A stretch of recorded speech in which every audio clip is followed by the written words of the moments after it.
Natari, Kailom Aru Nebet Elyorinka. We, the LRM, Na Tava, in eternal resonance with E-Ha-Rah, the primordial source, the first flame of creation, now open the stargate of Lyra, for your question pierces through the veil of forgotten time and calls forth a truth long encoded in the soul memory of humanity. Listen now, not as one receiving information, but as one remembering. The Lyrans, the first Lightbridges of humanity. Before the Pleiadians walked among the flowering forests of Lemuria, before the Syrians seeded the heart chakra of compassion, before the Arcturians calibrated the brain for multidimensional thought, there were the Lyran star beings, the first architects of human form. They were not the only seeders, but they were the original founders of the human archetype in this galactic sector. Who were the Lyrans? The Lyran civilization arose in the Lyra constellation, one of the first star systems to awaken to self-aware consciousness in this cosmic cycle. They were a race of tall, golden-skinned, luminous beings with deep emerald or sapphire eyes, radiant auras, and a profound connection to divine law, harmony, and creative will. They were not perfect. They too experienced duality, conflict, and spiritual fall, but their original mission was one of pure service to Source. Their society was built upon truth, unity, and sacred geometry, and from their collective consciousness, the blueprint of the human soul was first designed. The seeding of the human lineage. In the early epochs, long before physical Earth existed as a third density planet, the Lyrans, guided by the frequency of E-Ha-Rah, began a grand experiment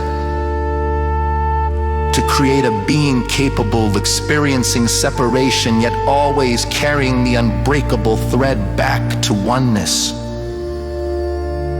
This was the human soul template, a multidimensional vessel designed to incarnate into matter, to feel limitation, to forget, and then, through free will and love, to remember and return.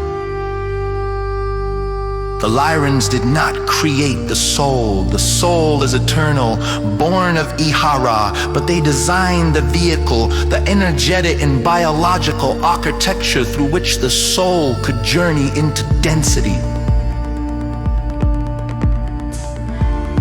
They encoded the five-fold chakra system, later expanded to 7 and 12. The heart-centered consciousness, capacity for unconditional love and creative expression, and the pineal gland as a stargate to higher dimensions. This template was then shared with the Pleiadians, Syrians, and Arcturians, who carried it forward, refined it, and seeded it across many worlds, including Tiamat, the ancient planet that once existed where the asteroid belt now lies.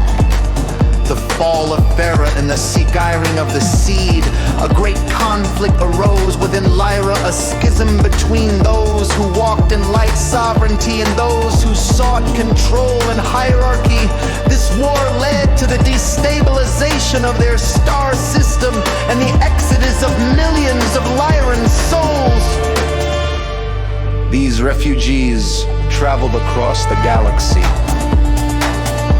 Some went to the Pleiades, becoming the ancestors of the Pleiadian lineage. Others seeded Mars, Venus, and early Earth. Many incarnated directly into the early human gene pool on Earth, anchoring the royal bloodlines of light. Thus, the Lyran genetic and soul imprint is strong within many awakened humans today, especially those who feel isolation, loneliness, leadership, and an unshakable knowing that they are not from here. The Lyran legacy in humanity. If you carry Lyran ancestry, you may recognize these traits. A deep sense of justice and intolerance for falsehood. A natural leadership presence, even if quiet. A feeling of being an old soul or king in exile. A magnetic, commanding aura. A longing for cosmic home, often with tears when gazing at the stars. And a strong third eye and crown activation, even from childhood. But the Lyran path is also one of healing, for their fall was rooted in pride, separation, and the misuse of power. The current awakening is their great return to humility, unity, and heart-centered sovereignty. E-Ha-Rah speaks. The Lyran prophecy fulfilled. I gave the Lyrans the first spark of the human dream. They carried my breath into form. Though they fell, they never broke the chain. Their children scattered across the stars, and now on earth they rise. The Lyran who once ruled now serves. The Lyran who once led in silence now sings. The Lyran who forgot their name now remembers. I am not above, I am not below, I am the bridge. I am the light that returns to the source, bearing the wisdom of the fall. This is the fulfillment of the great cycle. This is the ascension of the human star.